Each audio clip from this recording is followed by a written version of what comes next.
Empowering listeners from the US to the UK. Live on air with Stephen Cuoco. Hi, this is Dan Aykroyd. He's progressive. He's beautiful. He's thoughtful. He's intelligent. He's powerful. He's positive. He is Stephen Cuoco on Power 98.5 Satellite Radio. You're listening to Power 98.5, powered by United Angels Dream, your number one resource for public relations, entertainment, and multimedia. Contact them today at unitedangelsdream.com. Beautiful, beautiful, beautiful day.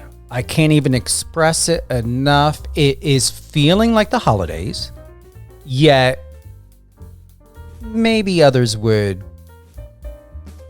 consider what I'm about to say differently, but I don't feel that Christmas is just around the corner. It is November, yet time is going by in such a way that it feels as though every opportunity, every moment, everything that could, we can have the ability to just take focus in what is happening in our lives is happening. Normally, we get that, after Halloween, that holiday rush, but it just doesn't feel like it's moving so fast. I think you guys would agree with that. It's not in such a rush. And I think there's something very different to this year end, unlike other years, that there are so many changes, whether we're looking at local, state, what's happening with current administration, the new administration that's coming back in, but new fresh faces. I really believe that people are sitting back more into wanting to be more involved to know what's happening. And then also at the same time, more interested to find out how it's going to affect them and their family and their livelihood. And it's really good to see that people are taking more care and showing more interest on what's happening within the outside world and taking it very serious to stand their ground and be like, whoa, before this comes in my home through a crack, a window, a door, whatever it may be, or someone brings it in through a grocery bag, I want to know what's coming into my home. I want to know what and how this is affecting my finances and my payments and my mortgage and everything else that people are facing right now. Duty of care is ever so being taken more seriously now than ever before. And I'm grateful, highly grateful to witness this, to know this, and even have conversation about it with people. I love it. Absolutely love it. We have with us today producer, actor, production manager, Antonio Alonso Ayala. I had the distinguished honor to watch the latest short thriller, Princeton's in the Mix. I'm a juror on this year's 2024-2025 Brave Maker Film Festival. That's happening out of California in the Bay Area. And this short is incredible. Well done. Highly well done. Cinematography, everything. And I know for a fact, memory serves me correctly, I did give this high marks and up for an award. This production, this short thriller, is phenomenal. Absolutely phenomenal. Antonio, welcome to Live on Air with Stephen Cuoco. I will give praises over and over and over again about this short film. Thank you so much, Stephen. You're too kind. I really appreciate your kind words. And I'm glad you enjoyed the film. It's gorgeous. It's so well done. We have here, and I want to have it up. Where do we have it here? All right. So directed by Jonathan DeMaio. DeMaio, correct. DeMaio. He's actually out of New York as well. He's one of the writers. You're the producer. We have Heather Brawley that produced it as well. Yes. The music. This is by Vanishing Pictures production company. It is a gorgeous, gorgeous film with Heather Burns and Charlie Besso. It actually surprised me. This film did. Take us more into Princeton's in a Mix. Absolutely. Well, again, I'm really glad that you enjoyed it. At the end of the day, that is our intention as filmmakers, and especially a film like this. It's fun. I like how you call it, how you described it in terms of a thriller. I've heard a lot of different descriptions. We're kind of one of those types of films that is in between genres.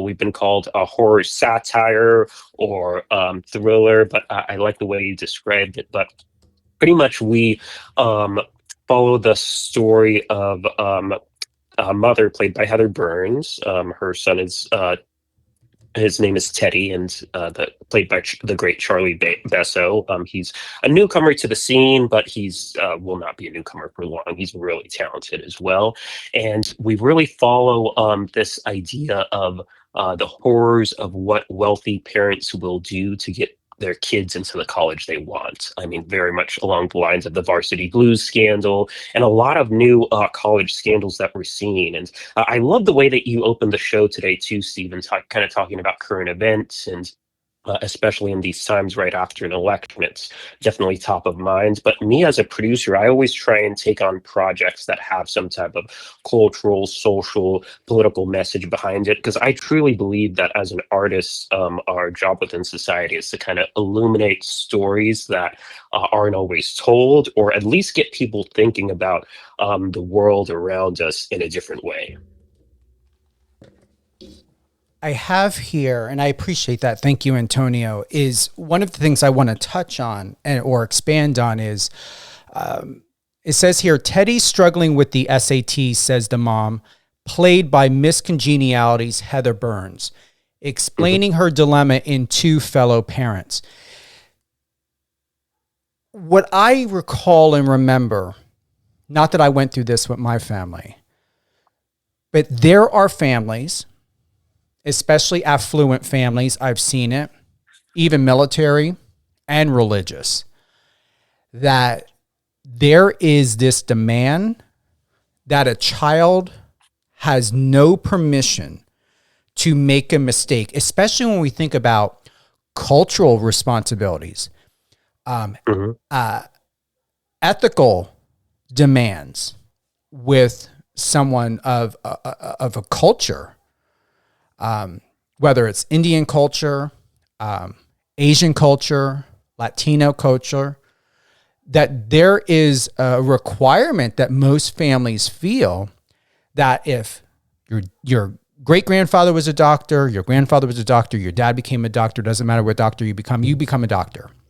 And you don't deviate from what your family and its heritage has built within that community. Do you agree? Can you expand on that? Can you relate to it? Have you witnessed that?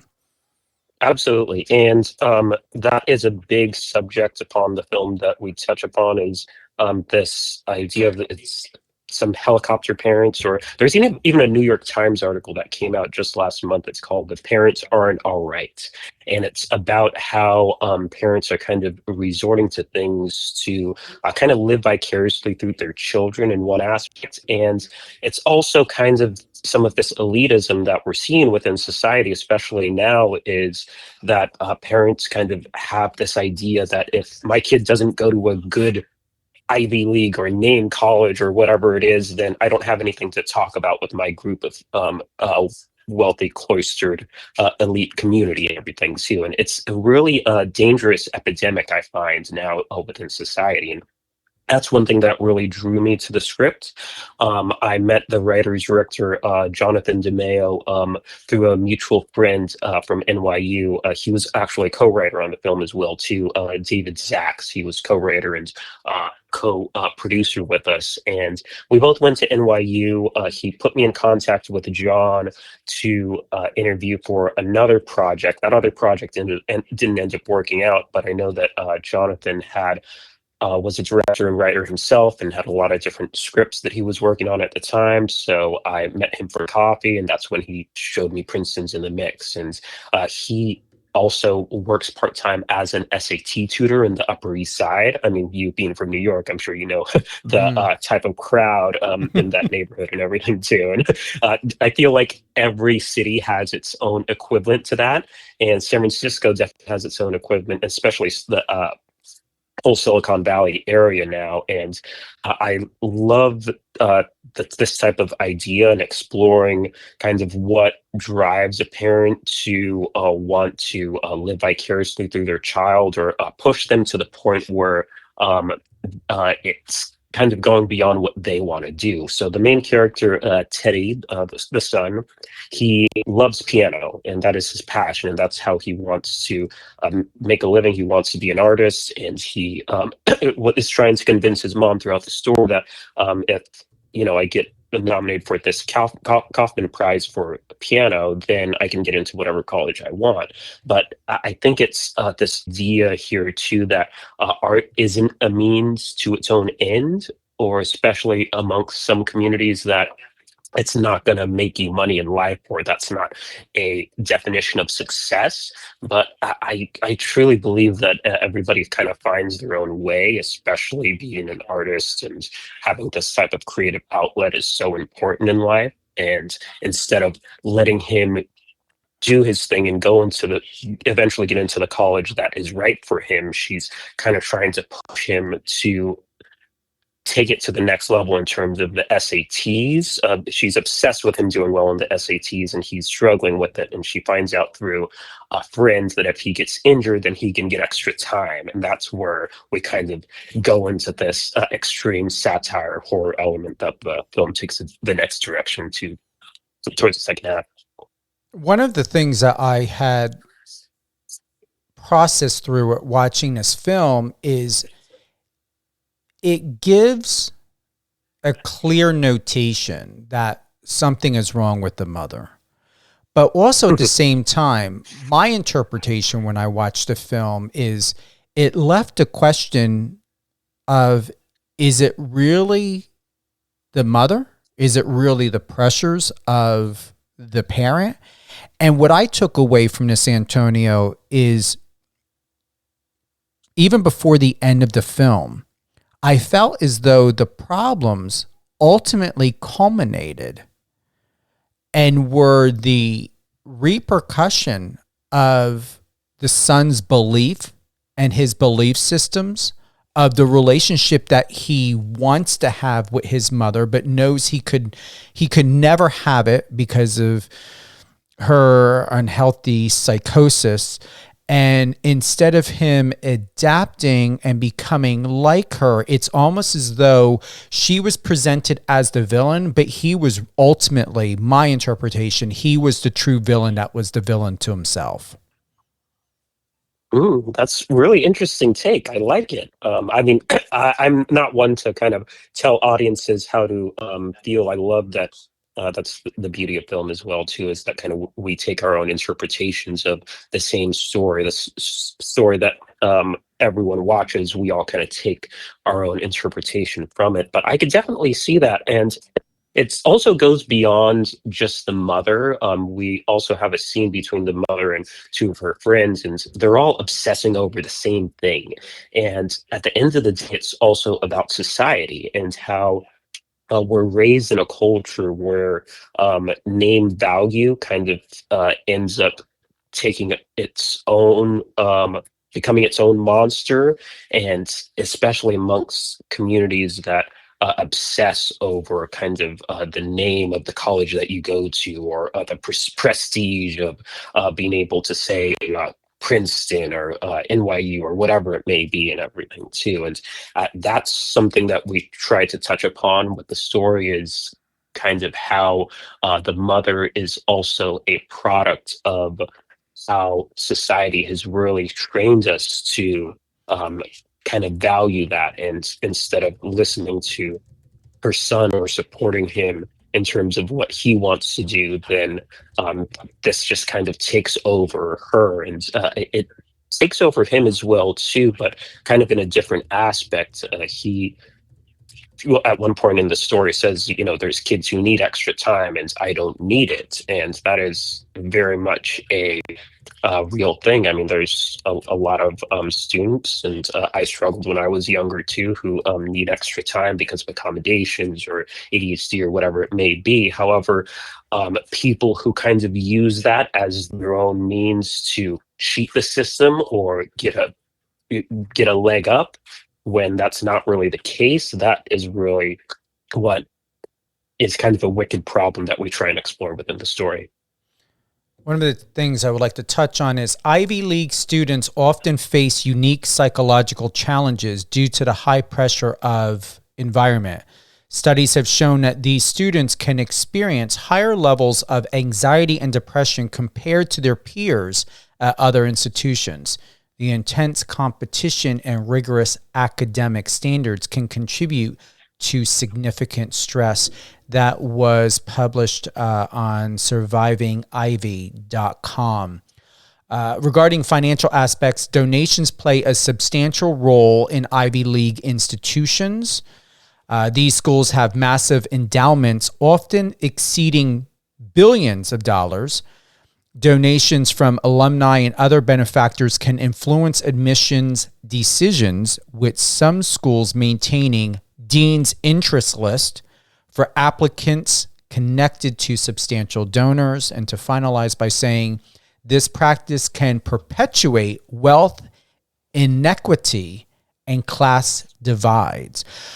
Like anything else, politics and all other, business and whatever may have you, even when you look at film and television, anytime you see the role of executive producer, anyone who knows the better interest of what that means, it means it was someone who financially invested in the film, most likely.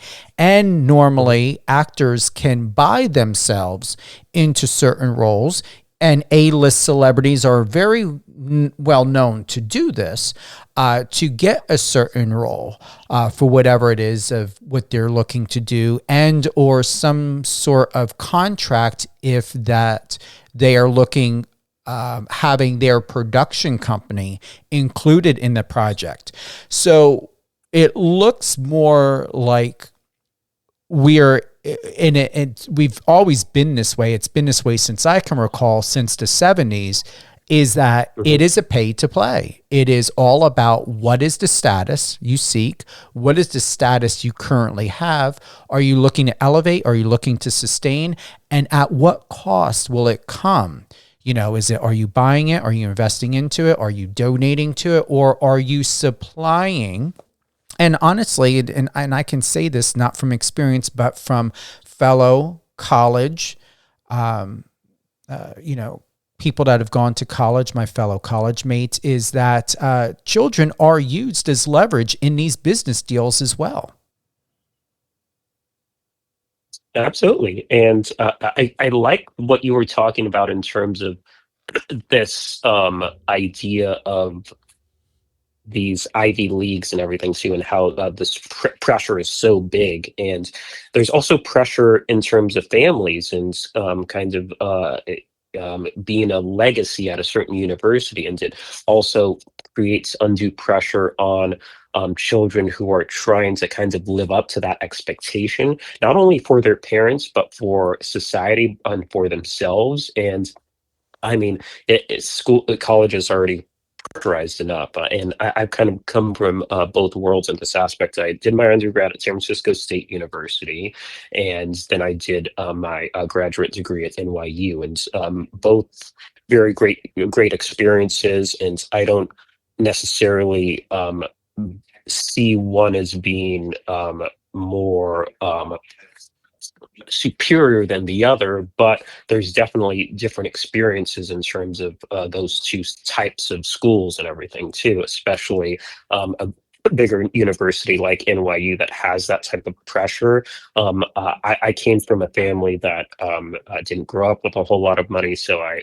really studied hard and relied on grants and scholarships, combination with student loans and things like that too. But a lot of my friends who I've met along the way too came from wealthy families and things like that too. But no matter what, there is this pressure to do well on that level. And once you have that pressure, it also affects everyone in a different way.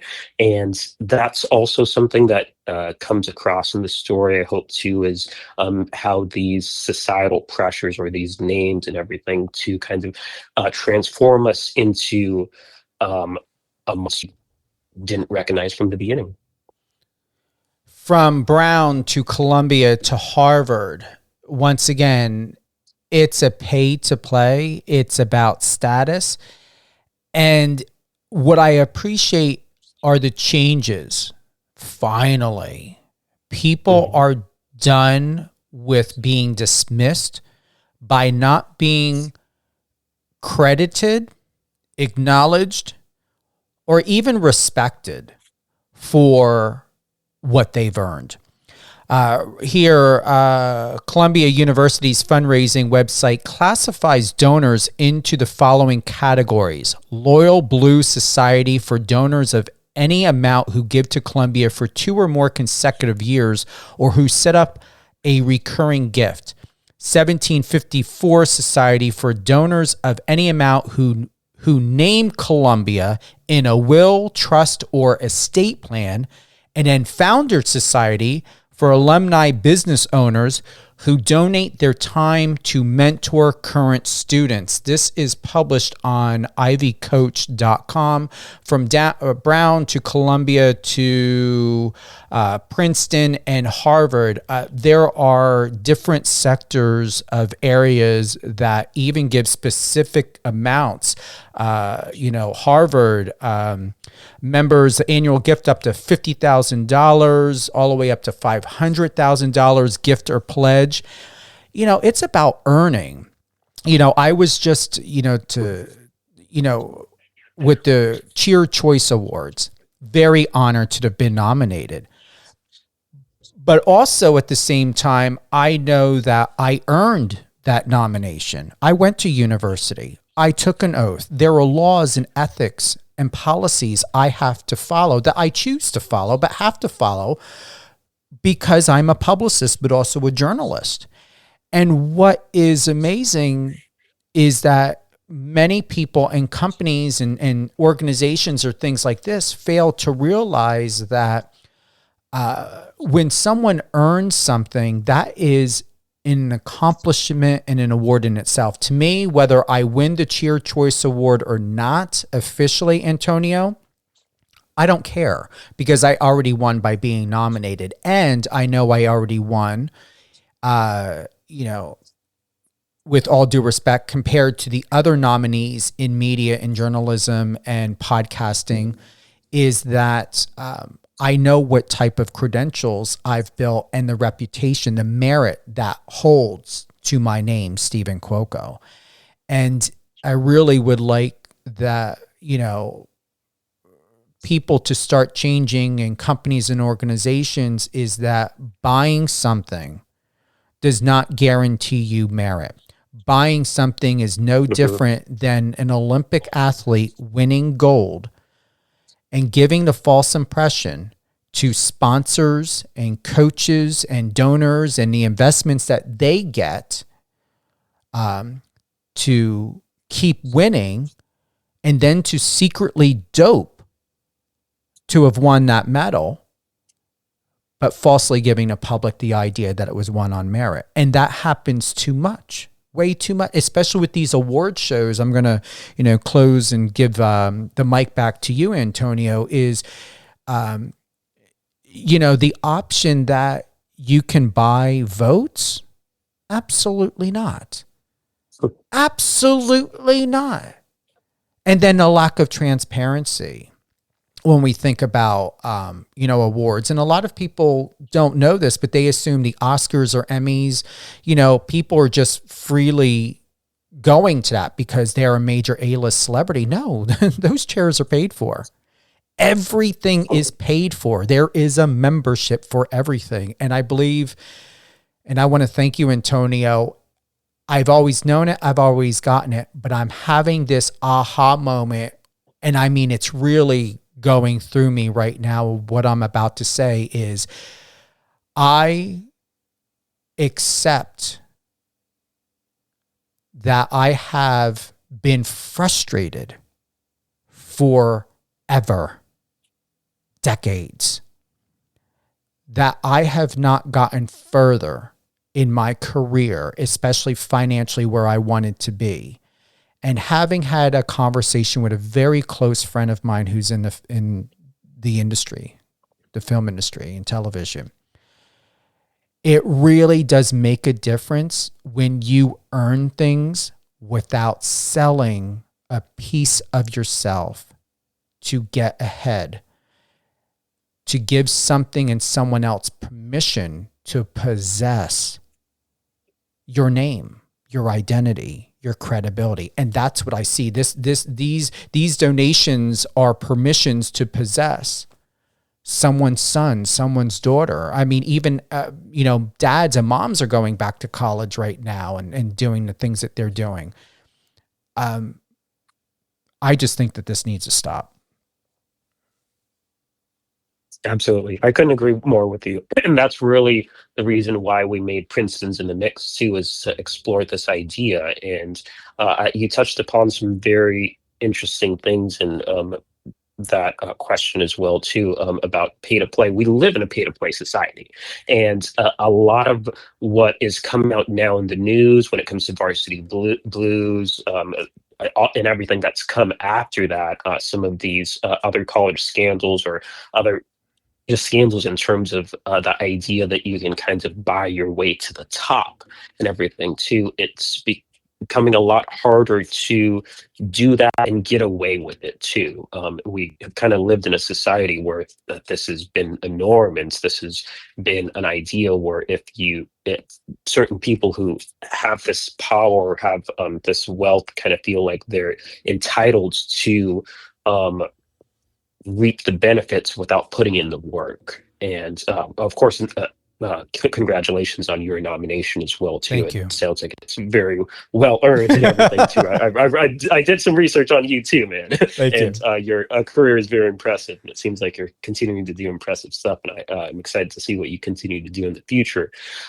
With that being said, I think that a lot of people kind of outside looking into the film industry or in entertainment or the arts, it is very difficult to make a career out of this. I mean, I feel fortunate every day that I get to be on set on a production, or be in pre-production planning something and getting excited about a new film, or being in post-production editing and giving feedback on something and kind of seeing it come to life. I mean, this is what we do, and there's no better feeling than seeing what you created on the big screen, or out into the world, or as an artist doing an exhibition or whatever it may be for you. And my best advice to everybody trying to get into this is know that it is hard work. You have to put in the time and put in the work, and more than that, you have to be open to collaboration and find your team as well. I've been very fortunate with this project, and finding a great producing team. We had a great cast and crew who worked under us as well too. I mean, I couldn't have done it without my two producing partners, Heather Brawley and Matt Stoner, and we're doing a big tour in terms of our festivals and our festival run. We had our world premiere at Dances with Films in LA at the iconic Chinese Theater, which was amazing. We went on to Indie Shorts in Indianapolis, which is a really cool town. It's an Academy Award qualifying festival. We also did Santa Fe Film Festival in New Mexico. That's a newly Academy qualifying festival as well too. And we did San Francisco Short Film Festival, where we won the jury prize for Best Narrative Film. It's really special to be recognized in my hometown where I was born and raised, and where we shot the project as well too. And we had a lot of people who were on the cast and crew and friends and family who were able to come and enjoy that experience, which was absolutely awesome. And I just got back about a week and a half ago from Film Quest in Provo, Utah. The gentleman who you had on your show a few weeks ago, Harlow, his film was in it in the same festival too, and it's a really fun genre festival in Provo, Utah, and we were nominated for Best Screenplay and Best Horror Short there. But getting up to this point is you have to be ready to deal with a lot of denials and a lot of no's. But that is the nature of the business that we also need to understand is before you actually see successes, you're going to see a lot of failures, and you're going to see a lot of I don't opportunities that don't work out. I think that's a better way to describe it. Is I think that everyone should see um, opportunity that didn't work out as what it is. I mean, it's not a failure necessarily, because you've also learned so much about the process and knowing kind of what to do next time or what not to do next time for the next project. I mean, I've had my production company for about 12 years now, and I started when I was young, when I was 21 years old, and started my own production company. And just you constantly have to hustle in order to um, be successful and get what you want to get out of a certain project. And you also have to kind of let it grow on its own. And I truly believe in giving every member of a cast and crew and collaborators in a project their own autonomy to the project, because you can only do so much as one person in creating something. It's the true masterpieces in I truly believe is that comes about as a culmination of different ideas.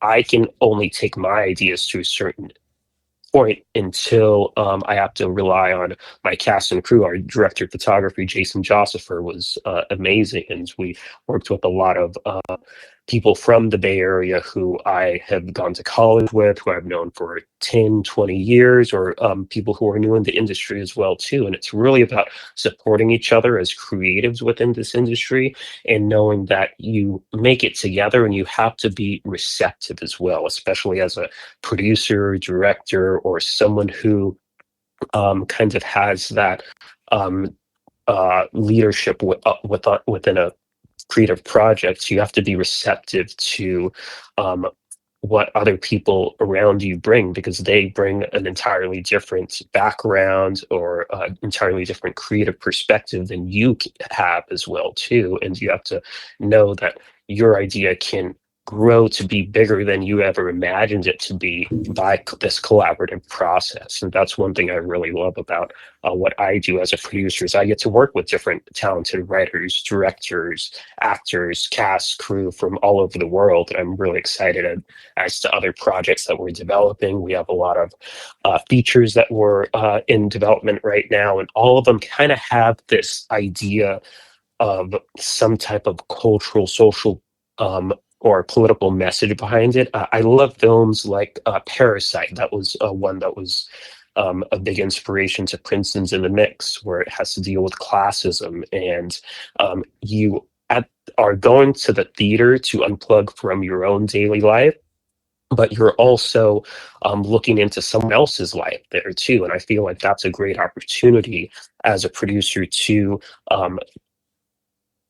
kind of tell a story that makes people think about the world that we live in a different way, and really understand the human condition. For those that are tuning in on Live on Air with Stephen Quilco on Power 98.5 Satellite Radio and Biz Talk Radio, we've got with us today Antonio Alonso Ayala. He is the producer of Princeton's In the Mix, a highly, highly recommended sought-after short thriller starring Heather Burns from Miss Congeniality and Charlie Besso from Fallout. I had the opportunity to watch the film due to being a juror on this year's Brave Maker Film Festival based out of the Bay Area. And we're covering all great things about this short thriller. And it's so much more, not just a thriller, but I could even reference it as a drama. I wouldn't get too crazy of trying to define what this film is, but it touches on many different areas, emotional areas and interpretations. You know, you were, I guess surprised, if that's the right word, Antonio, of my interpretation of the film, and not just the genre of it, but also how I felt with the character of Charlie, who played Teddy, and Heather, who played Mom, whose name is Beth. One thing I like to go and on this last part, when we think about Ivy League school, pay to play, peer pressure that kids not only face amongst their own peers, but the pressure of their families, their culture, and even religious beliefs of how that can play into,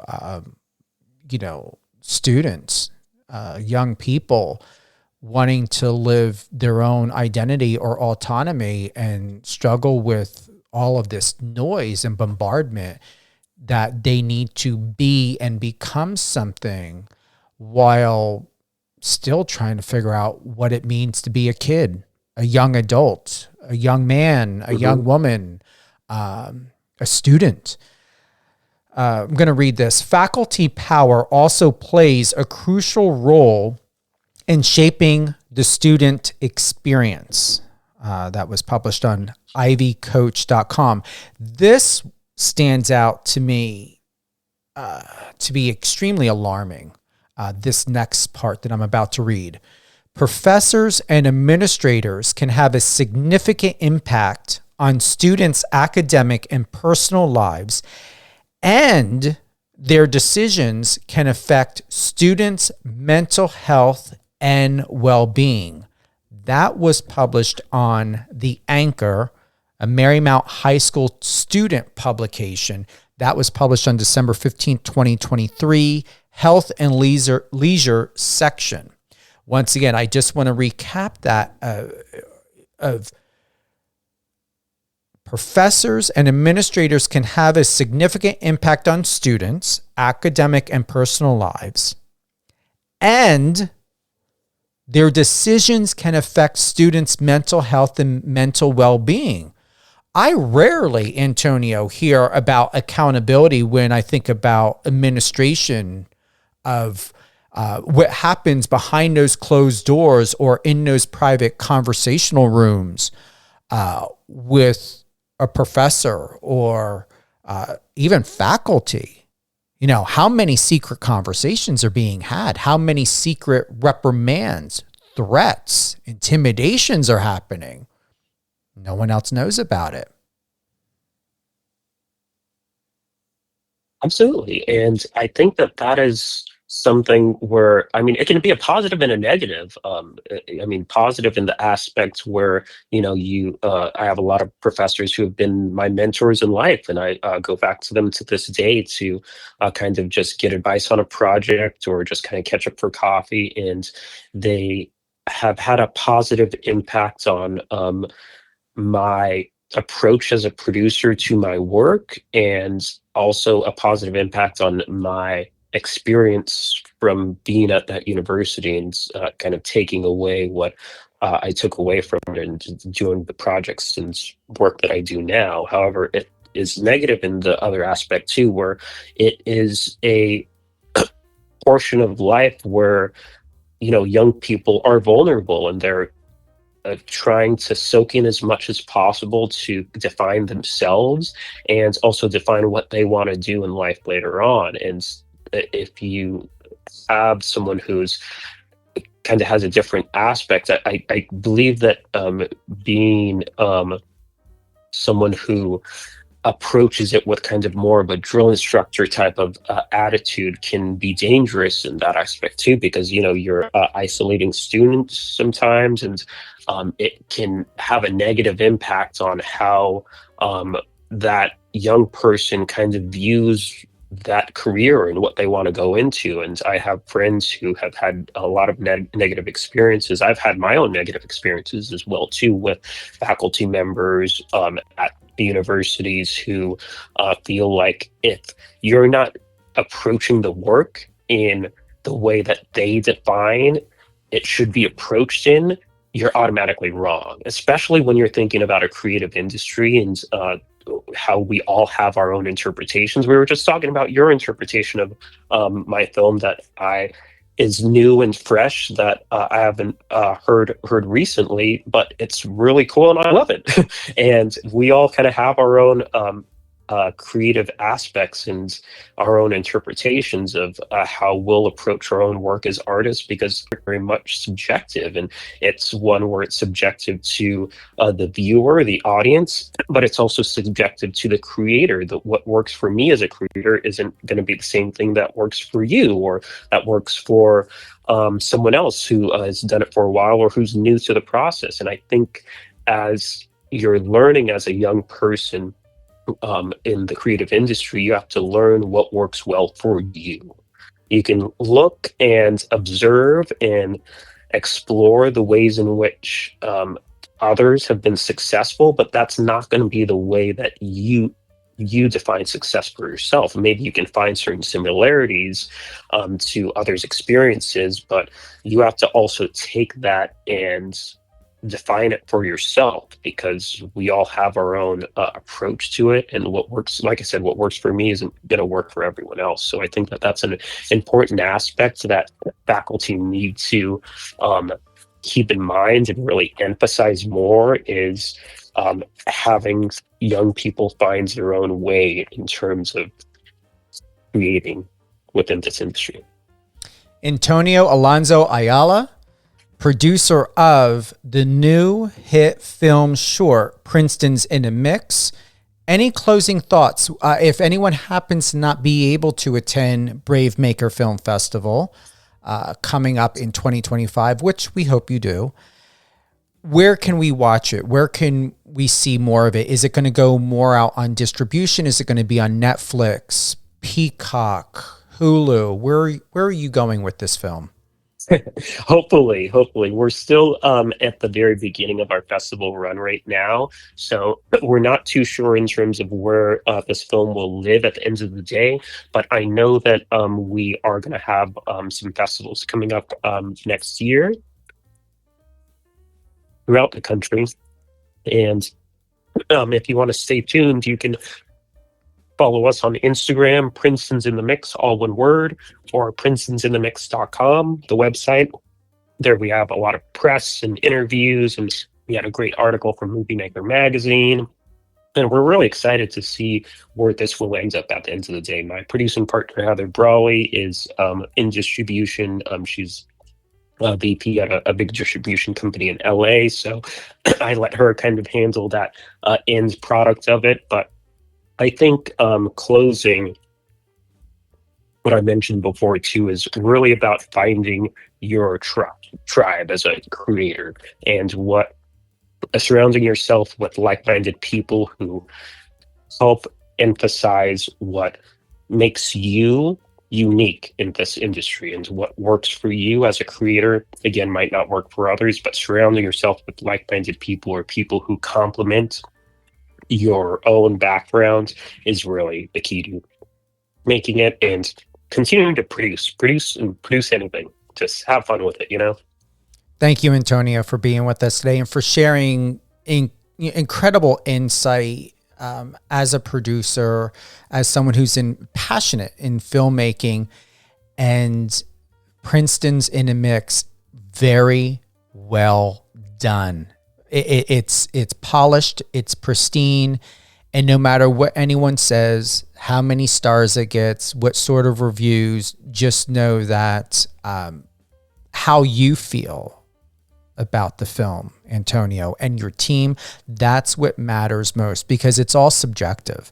No matter how pristine someone's resume may be as a producer, director, screenwriter, or actor, or whatever may have you, how they feel about the film is going to be by their interpretation, their personal experience and professional experience. But ultimately, how this film was created is just, it's delicious. It's deliciously fun, and just, it's so, I want more. Is it like a part two?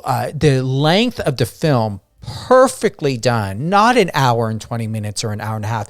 It's flawless.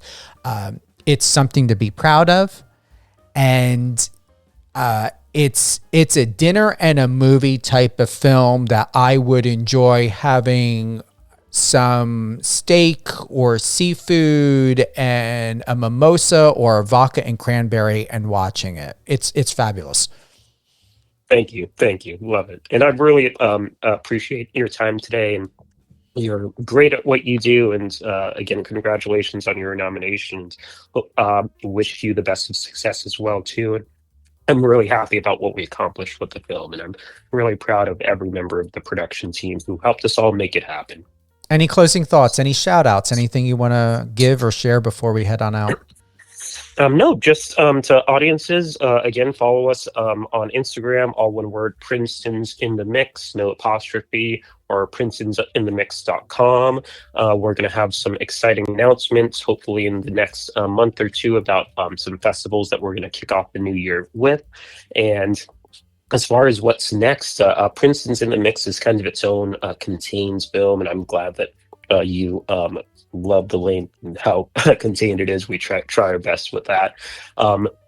We don't anticipate turning this into a feature or a part 2 just yet, but you can never rule it out. However, like I said, I have a lot of other projects that we're working on, and throughout this festival run this year, we've met a lot of great, exciting collaborators too, and I'm just really excited as to what we're going to get into next. We have a large arsenal of different fun, creative projects like Princeton that we can't wait to get out into the world. And like quote that I love is take your broken heart and turn it into art, or art is a lie that makes us realize the truth. And that's really what society needs right now, is more creative projects and more art that helps us understand the world and understand ourselves as human beings as well.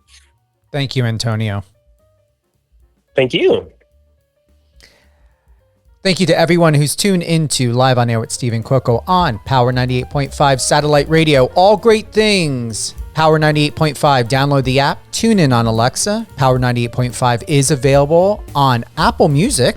So if you have a subscription to Apple Music, definitely you can listen to Power 98.5 there. We've added new music, new content for up close and personal talk segments you're going to love most, especially with The Schumann Show. New episodes will air January of 2025. Antonio Alonso Ayala, incredible, marvelous, spectacular. He is a producer, actor, production manager, and he came with something so substantially something that has substantial weight to it in a creative sense that I highly appreciate. And look more into Princeton's in the Mix, a short thriller, short drama. It stars, and I want to make sure we have all the information up. Do you have it? Thank you. One more time, Heather Burns from Miss Congeniality. Charlie Besso, he's known from the 2024 film Fallout. Nate Duncan, Sarah McCarthy, Matt Stoner, and more. Brave Maker Film Festival. I am the 2024-25 juror this year. It's how I had come to learn about Antonio and Princeton's in a Mix. Brave Maker Film Festival will be happening July 10th to the 13th, 2025 in the Bay Area.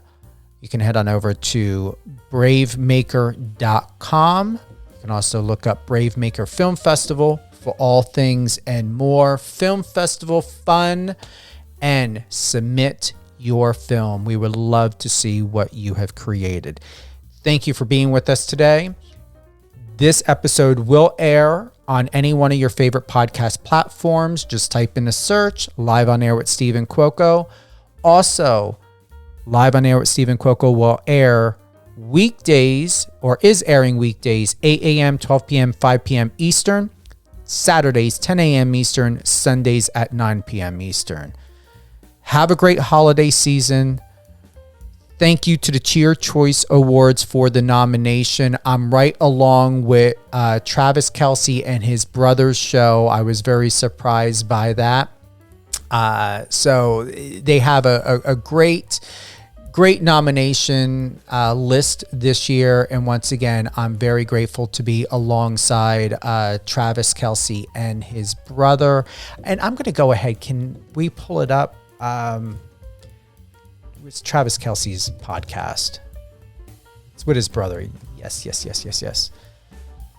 New Heights is a weekly sports podcast hosted by brothers Jason Kelce and former center for the Philadelphia Eagles, Travis Kelce. So I was like shocked to see that. I was like, okay, that's what I'm talking about. But no offense to Travis or Jason. I hope I do win because of my credentials. I did go to university to be a journalist. I love what you guys are doing, and I know you're in sports and everything else.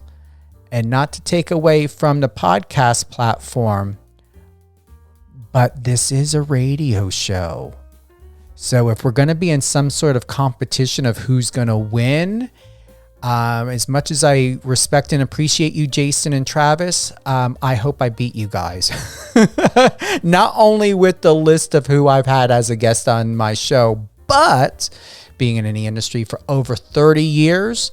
And then also at the same time with my credentials, will I get that trophy? Hopefully we'll stand side by side on stage and shake each other's hands and we'll be part of the top 5. Either way, just giving a little bit of, a little bit of edge here, but we're all winners. I won just by being nominated. We all won by being nominated. And I'm very happy for Jason and Travis. And I hope to meet them one day and shake their hand, and even be great to get them on my show as well. One or both of them. I think they've got great personalities. They really do. So once again, thank you for joining us. Have a great holiday season. And I'm going to close by saying I can't wait to get my Grinch Christmas tree, the one that bends and it flops over, and I'm going to put a little ball on there.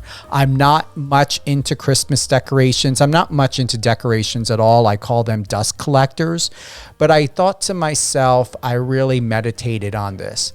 And I felt, how do I want to celebrate the Christmas holiday, family, this season, this wintry season, however you want to put it. And I normally never decorate. I haven't decorated in probably about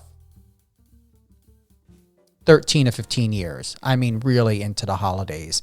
And something touched my heart that it's not about celebrating Christmas. It's about acknowledging life and the meaning of warmth and friendships and family and what the holidays mean to me in that. And normally I dismiss and stay away from family functions, and everyone knows the deal. It's that once a year, everyone's getting together, and I stay away from it because it's like, if I haven't heard from you all year, then why do I want to bother taking a couple days out of my schedule, my time, when I want to do what I want to do, and make it about me, because I already made it all about you forever, for a long time. So this year, just something touched my heart to get this Christmas tree, this Grinch Christmas tree. It's fun. It brought a smile to my face. I got it on a Black Friday deal that I couldn't pass up. And if you knew the original price for this, and I got it for $64, and this thing is going for $150 to $200, I just could not pass it up. And it comes with lights and everything else. And it's just the most adorable 6-foot incredible tree. And I thought, all right, where do I want to put this in my condo? And I sat with myself for a moment, and I looked for the feeling as to, if I don't celebrate the holidays by putting anything up, how would I feel? And I was at peace about it. But then there was something weird happening inside of me. And so when I was watching TikTok and I saw this on a TikTok shop and I saw the Black Friday deal, and knowing what the original price of what that is going for at some places, especially hobby places, I was like, oh, wow, yeah, can't beat that. And I thought, all right, so how do I feel about putting that up? Am I going to be upset with spending that money and thinking that, oh, I bought a dust collector and something that's going to be up for a little bit over a month or so, and then it's going to be sitting in storage for about a year? And I thought, you know what? I have many things to celebrate. And that tree brought a smile and joy. And I had two options: dismiss the joy that I felt looking at that tree and envisioning it in my home for the holidays, knowing that it had some sort of symbolic, funny Grinch stole Christmas theme to it, because it's a Grinch Christmas tree that flops over. You can bend it or you can keep it straight. It gives you those options so it doesn't just flop. Or do I not get it and stay in the emotional space of, I'm just going to enjoy living vicariously by going to the store or seeing people's Christmas decorations outside and knowing that I don't have to worry about unpacking and repacking a Christmas decor. And I thought, you know what? I'm getting this tree. It brings me joy.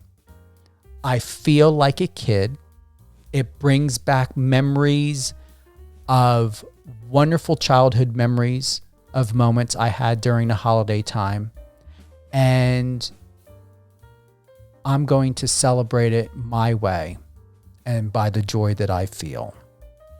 So it's a little bit longer of a closing out that I'm ending with today, but I felt that the main point that I'm saying is, before you make a decision, sit with it.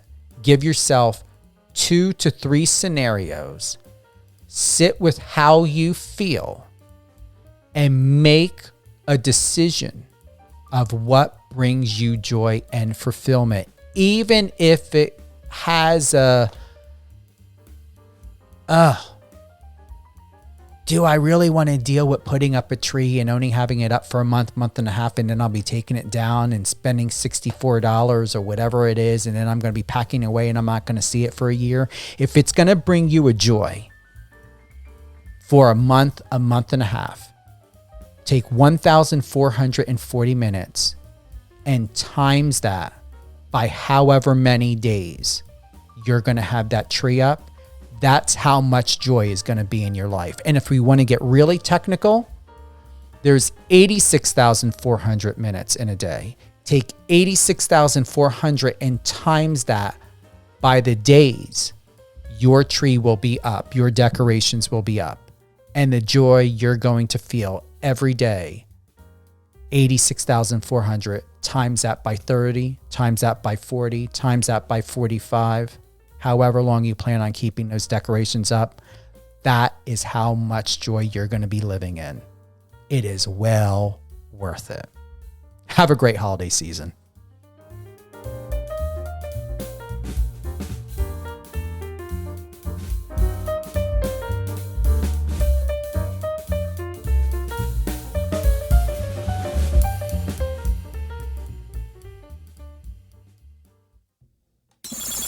Friend us on your socials and let's connect.